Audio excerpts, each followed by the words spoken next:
శ్రీ శ్రీ శ్రీ ముత్యాలమ్మ అమ్మవారి దేవస్థానం, తూర్పు కనుపూరు గ్రామం, చిలకూరు మండలం, తిరుపతి జిల్లా.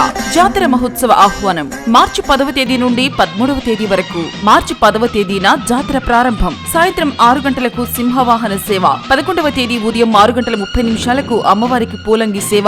శ్రీ పోలేరమ్మ అమ్మవారి నిలుపు. శ్రీ గురునాథ స్వామివారి గ్రామోత్సవం. రాత్రి ఉయ్యాల సేవ. 12వ తేదీ యారా శ్రీ గురునాథ స్వామి, శ్రీ అంకమ్మ దేవతల ఉత్సవము, గొల్లల వేడుకలు. ఉదయం 6:30 శ్రీ అమ్మవారికి బంగారు చీరతో అలంకారం. 13వ తేదీ ఉదయం 6 గంటలకు శ్రీ పోలేరమ్మను వెళ్లనంపు ఉత్సవం. ప్రతిరోజు సాంస్కృతిక కార్యక్రమాలు కలవు. అందరికీ ఇదే మా ఆహ్వానం. దేవస్థానం అభివృద్ధికి సహాయ సహకారాలు అందిస్తున్న గూడూరు శాసనసభ్యులు, గౌరవనీయులు శ్రీ పాసం సునీల్ కుమార్ గారికి కృతజ్ఞతలు. శ్రీ చిల్లకూరు దశరథరామిరెడ్డి, చైర్మన్ మరియు ధర్మకర్తల మండలి. ఇట్లు కొమ్మలపూడి నవీన్ కుమార్, కార్యనిర్వహణాధికారి.